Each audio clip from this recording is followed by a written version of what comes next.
3, 2, 1.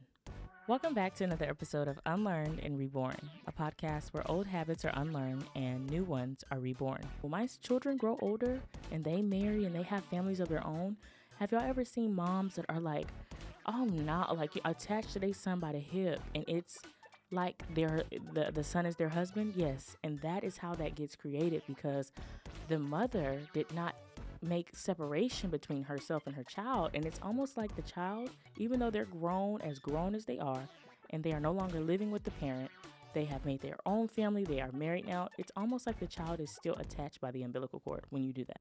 Hey, how y'all feeling today? How are you feeling, YouTube, Spotify, Apple Podcasts? Welcome back. Mamas. You know I love talking to my mamas. Have y'all ever felt like y'all were in a prison? Don't be ashamed. You are among good company. Because I have definitely felt like motherhood was a prison, especially when my children were younger, right? When my boys were first born, especially my oldest, I remember, of course, in a previous episode, I mentioned, the feeling that I felt when he was placed on my chest versus the feeling I felt when they put him in his car seat and put him in the car and said, hey, call us if you need us, and slam the door. Two totally different feelings. But I remember after having our youngest that I just felt like motherhood had become a prison cell. I felt like I was in a prison cell and my children were there with me. I felt like my life had flipped upside down and I was solely responsible for the well-being of these children. I know that I had my husband's help and I know that he was there to help me, but I'm telling you, mentally, I just felt like these kids are my responsibility. I have to do everything in my power to make sure they're safe. Am I in good company? I hope I am, because that's what we're talking about today. Like, I felt so much fear as a parent, you guys. Like, I was parenting definitely from a place of fear. And of course, my children are 3, almost 4, and just turned 2. So they're young. But I remember feeling such anxiety. Oh my gosh, how am I going to provide meals for them? How am I going to, make sure that they have everything they need? Oh my gosh. And, buying all the clothes, buying all the shoes, knowing the size. I mean, I was panicked, y'all. Panicked 2.0. Panic. I felt like that episode of SpongeBob when he's running around and he's trying to figure out what his name is, and he's throwing out the file cabinets and the files, and then it's just one SpongeBob that's literally just running around, just screaming. That was me. Like, I felt so helpless. So I really want to talk to my mamas that have ever felt like you're in a prison cell. It's just you and your kids. It's always you being a mom. I'm a mom. That's all I know. That's all I live by. I live for my kids. I want to help you today. Can I help you? Okay, come on. First, when motherhood feels like a prison, it's because you have not allowed yourself to exist outside of your children. Yes. Have y'all ever met moms that are like, I was a 2-time gymnast champion, and my baby girl, she gonna be in gymnastics. She's gonna kill it. She's gonna rock it. And you don't even know if that child liked gymnastics. Like, a lot of the times, because I've seen it when I was in high school, that parents were forcing their children to do specific sports because they had done them, and the child did not even like the sport, y'all. Like, I promise you, I vowed to not do that to my children because I just feel like that is you living through your child, and then your child grows up with resentment in their heart for these things that you force them to like or force them to be involved in, and they haven't even got a chance to say, I don't even know if I like football for real. Like, do I really like this sport? Like, do I? And sometimes they don't, and that's okay. I was convinced that my children would suffer so badly if I was not with them every second. Do y'all remember in the previous episode, Wife of the Party, where I mentioned that I was so afraid to leave my children by themselves. Well, they weren't by themselves, but leave them with my husband, even though I was going to the store, because I'm just like, oh my gosh, she's not going to feed them. They're going to be starving. They're going to be like, I didn't feed them before I left. Like, even though I'd be like, okay, babe, I'll be back. I made sure that they were changed, fed, teeth brushed. So it's like, I'm really just having you keep an eye on them until I get back. You're really not watching them, you know. You're just keeping a quick eye on them so I can run down the street to the store. And I remember instead of feeling joy, I felt a lot of fear. And I felt fear intensely watching my children grow up because I just felt like I don't know how I'm going to, me at, let's see, I think I was 21. I don't know how I'm going to give you this life, this lavish life, or whatever it was in my head that I thought a newborn needed outside of love and, the necessities and care and, attention. I was just like, I don't think that I can do this. Like, it is just, I had fear in my dreams. I used to even have dreams that my child would get kidnapped. Like, y'all, it was crazy. Like, when I had after I became a mom, it was certain stuff that I just could not watch anymore. Like, I cannot watch stuff where kids get kidnapped, stuff happens to the child, like harm. I don't know. I couldn't. My mind was already vivid enough, you know? And on the flip side of me thinking that they were going to suffer every time that I was not with them, I found myself pulling away and isolating myself away from them because I felt like, I never get time to myself. I'm always watching the kids and my husband would help, but it's like, I wasn't even vocalizing that I needed, you know, okay, listen, like I just want to be by myself. I just want to, have time away from the kids. I didn't even know how to really even vocalize that. So I just went back to the Superman mentality. I'm just going to do it all by myself. I'm going to watch them. I'm going to care for them. And I literally was putting myself in a suffering situation. Like this, it was not one of those where you're like, oh, don't worry about it. It's a win-win. No. Even though my children were with me all the time, majority of the time, I still felt so alone inside, you guys. I had truly said chunk the deuces to Shania. I'm a full-time mom. I'm a stay-at-home mom, and that's just what it's gonna be. Like, and I didn't realize that even doing that, I stripped myself of my original identity, which was me.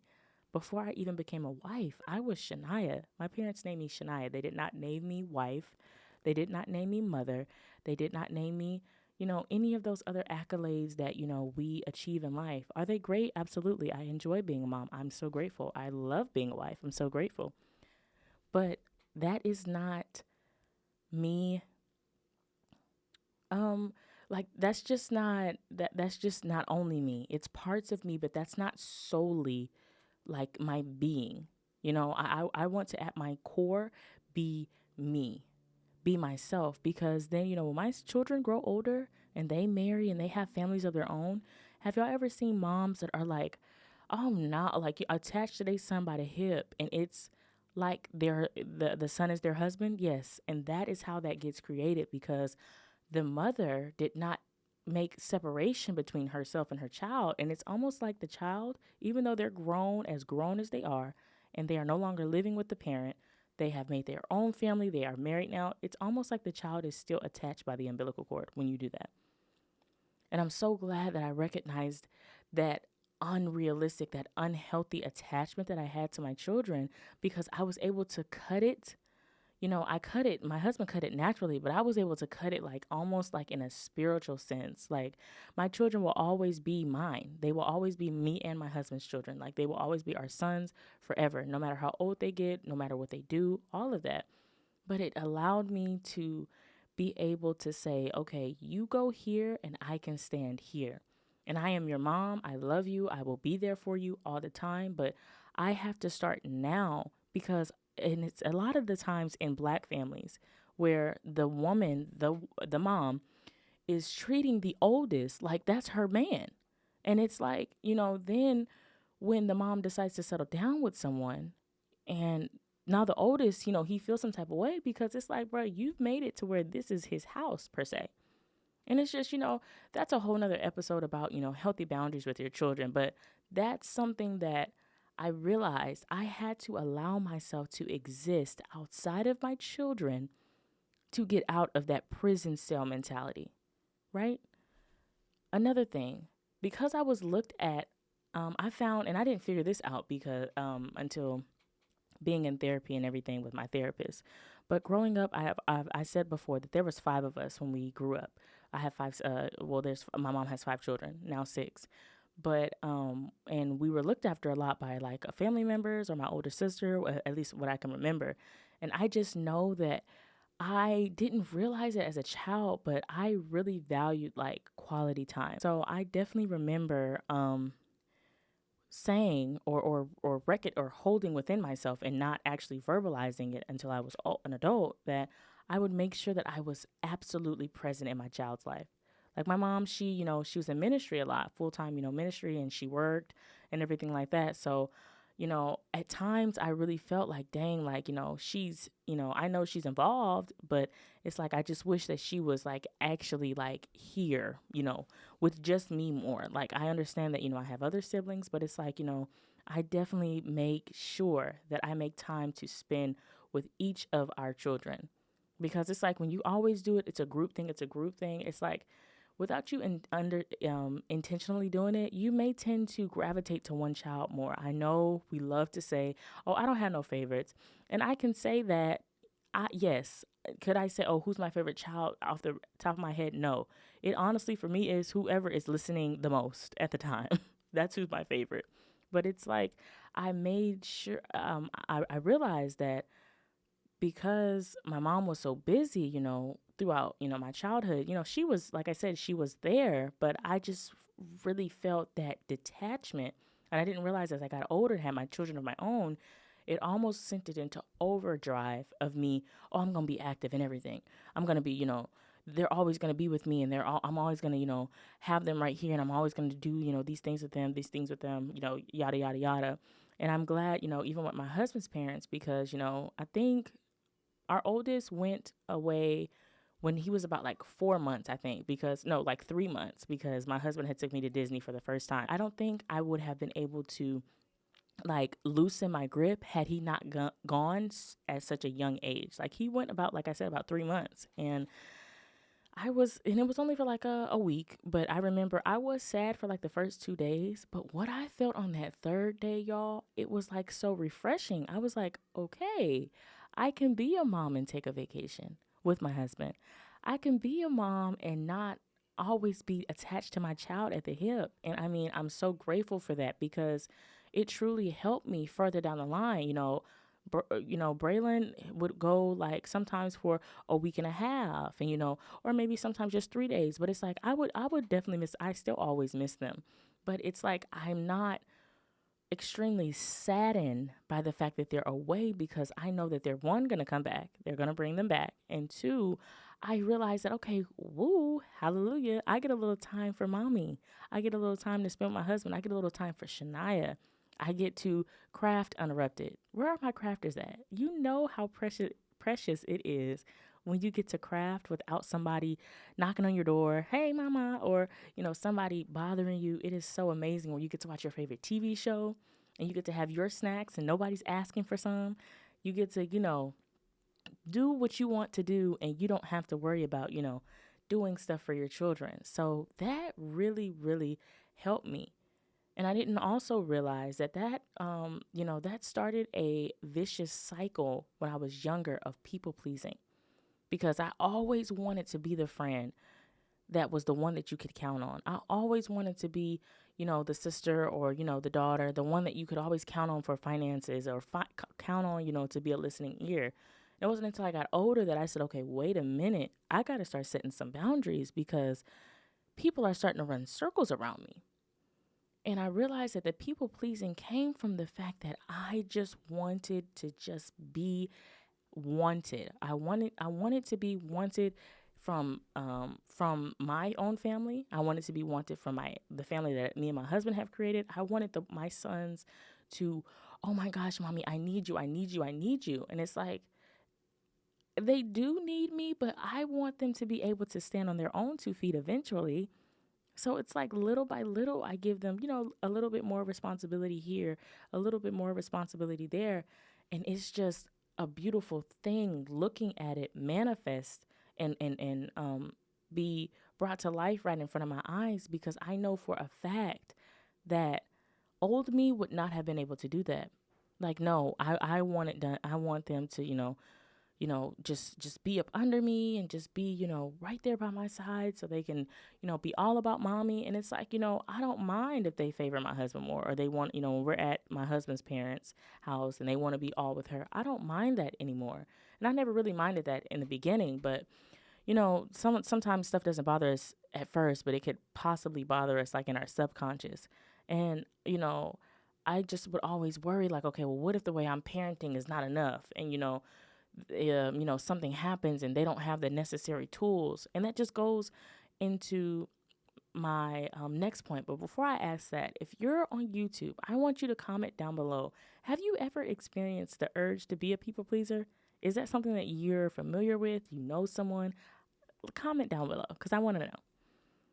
But I realized that being a mom, immediately, without me even acknowledging it, I just press pause. No, not even pause. I press stop on my dreams and my aspirations. Like, I didn't even, say, okay, this is what I'm going to do so I can spend time with them here. I'm going to cut back on this. I completely just said, no, I'm not doing anything else besides being a mom. And y'all, that thing drained the life out of me. Like, yeah, I was walking and breathing, but I was a walking zombie for sure, because I felt like I had to be everything for them, and I had to make sure I was always present for them. I had to make sure that I was always bending over backwards, doing everything I could because I want my boys to say I'm a good mother. And it's like, if you are not careful, you pretty much give up your life in exchange for your children's. And it's like their life hasn't even, yes, their life has begun per se, but it's like they're still so young that you're giving up on your dreams for them. And I know it might sound harsh, and some moms might be like, yeah, girl, I am. But it's like, no, you can't put yourself on hold to care for your children, in the sense that you have no connection with you anymore. So no, I'm not saying that you just don't, oh, well, girl, I need to take care of my kids. I need to be there for them. Yes, I'm saying that. But it has to be a balance. Y'all know on the pod, I'm always talking about balance. It has to be a balance. I was sacrificing my self-care for them. And it's like, no, because if I'm not at a place where I can really care, I'm not at a place health-wise where I'm, at a 10, how could I be able to care for them? And I'm trying to operate off of one. Oh, but my kids, they on 10. They always got what they need. And it's like, no. You have to make sure that you are full to then pour. You cannot pour being empty, because you're not really pouring anything. You're going to get extremely frustrated. You're going to get upset. You're going to be snapping at your children. Come on. You know what happens. You yanking them up in the grocery store. You're short-tempered with them, short-fused. And you have to ask yourself, like, when did I say it was okay to stop loving myself? When did I say it was okay to press pause on the woman that I used to be before I had these children? You hear women so many times talk about how many times, oh, girl, I used to have such this before my kids, and girl, I used to do hair. Girl, I used to do makeup. Girl, I was going to school. Listen, it's nothing wrong with pressing pause, because yes, my children are young. I've had to press pause on some things because just right now it's just not feasible for me to try to put my energy 17 other places when I have two small children.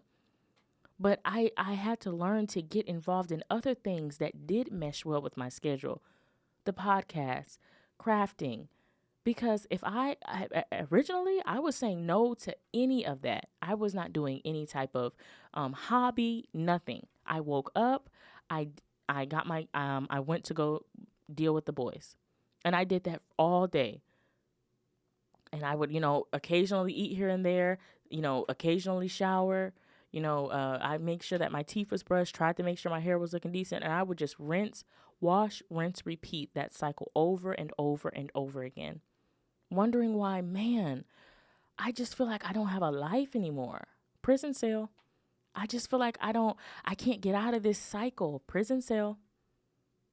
You ask yourself, how did you get there? You got there because you decided that you're willing to sacrifice your well-being so that you could be mom of the year. Listen. Remember, when your children leave your home and they, get married, they grow older, they decide to move out, who are you sure that you're going to be okay with the person that's left behind in the house? Because, you may be able to bend over backwards now, and do all the things, spend all the funds, throw all the extravagant parties for your children. But when they leave your house, you have to still live with you. And if you're married, you and your spouse still have to go on about your lives together. You're still going to be there for your children, of course. I'd hope so. But it's like you still have to live a life. And it's like when I decided to be a mother as an adult versus being a mother from the eyes of little Shania, I grabbed the keys to the cell and set myself free. I really was able to get out of the prison cell mentality because a lot of it, I was parenting from a place of fear. Like I mentioned earlier, I was parenting from a place of fear because I was so afraid that my children would go without. I remember there were times where we didn't have, a lot of food in the house. And, we couldn't just go shopping, for clothes and just pick out, anything that we want. So I remember the first time, I'll never forget it, that I went shopping for my boys. And I think I had went to Children's Place and I racked up a decent tab. I don't remember how much it was. And I just remember how I felt when I left. I was like, I can really afford to shop here. And I was just amazed because I didn't even realize that there were certain things that I was overlooking. Like, Shania, you didn't even get to have this experience as a child. And look, you're able to give this to your child.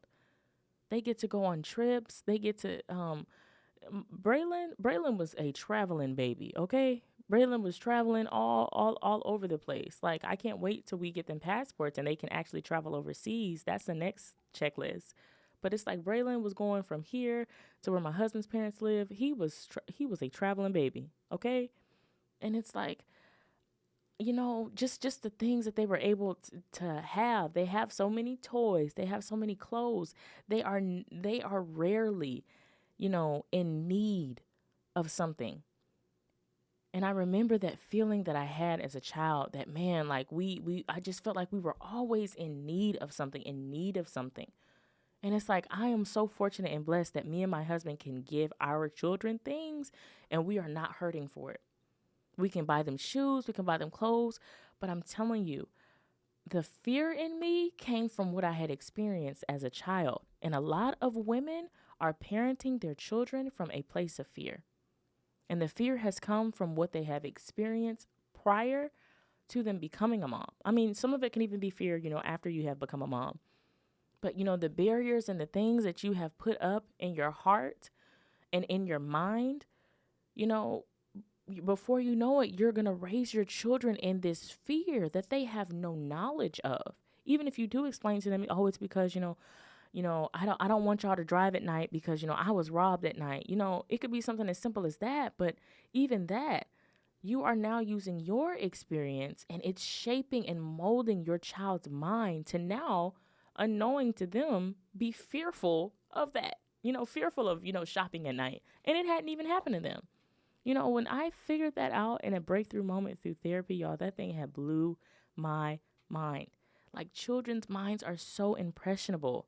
They are so easy to mold and shape into what you want it to be. You could repeat the same thing over and over again to your child. Like, literally, I had to teach my sons how to say, yes, ma'am, and not just yeah or what. Like, no, it's yes, ma'am. Me constantly repeating it, now they say, oh, yes, ma'am. And even sometimes when they say, what? They say, oh, no, yes, ma'am. Like, you can change and shape your child into whatever you want to be. And that is such a vulnerable yet dangerous place to be as a parent. So it's like, from that aspect, I can understand why, I did used to be so afraid to, I don't want to, make a mistake because I feel like, my child is going to hate me. Like, Why would I think things so drastically? I have no idea. But that was just like my trauma talking. But I'm telling you, mamas, you do not have to live in a prison cell. You can have a life and be a wife and be a mom, be a sister. You can have a life where you can still exist, and so can your children. Like, so can your children. I found that the more that I take time for myself, I am such a better mom. I am such a better wife because of it, because I allow myself to recharge. How do you recharge? Sleep, obviously, right? Crafting, you find a good hobby. Recharging could even be watching a few episodes of your favorite show. It don't always have to be, something extremely deep. It's something that you enjoy that is not causing you or calling for you to be a mom or be a wife. What is something that you enjoy to do? Comment down below if you're watching on YouTube. What's something that you enjoy to do that you miss doing? What's that passion that you put aside for the sake of your children? Because guess what? You're going to put all your all into them, and they're going to grow up, and there's going to be disappointments along the way.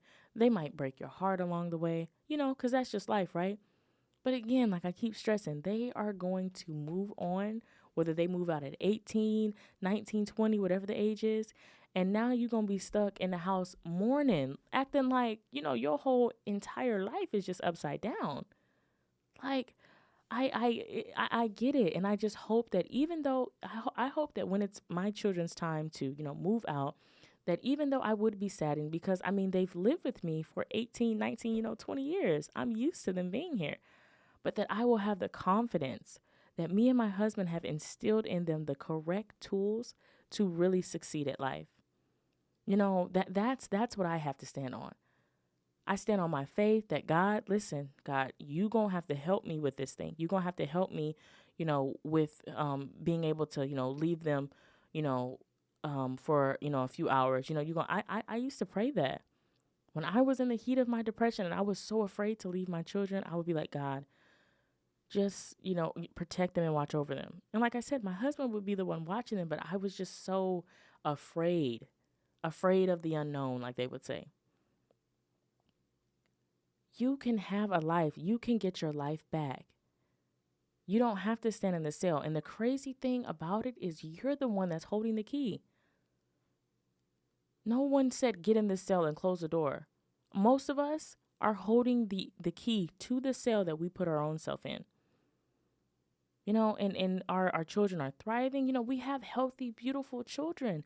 Don't you want to enjoy your life as well? Mamas, I am here for you, and I want you to know that you can still thrive, okay? Listen, I need y'all to do me a favor. If you're watching on YouTube, I need you to like, comment, and subscribe. You knew that was coming. Hello. Yes, I need you to do that. I need you to share this with another mama. Girl, she said something in there. I need you to listen. Yeah, hype me up. Please do. Hype me up and share it with your friend. If you're watching on Apple Podcasts or nope, you can't watch Apple Podcasts if you're listening on Apple Podcasts and Spotify. I want you to follow the show and share it with a friend. Download the episodes, set it up for automatic downloads, turn on your notification bells on YouTube, the whole 9.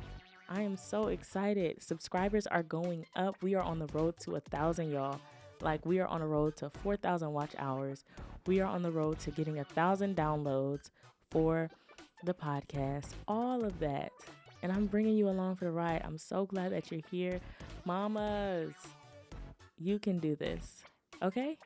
All right. See you next week. Peace.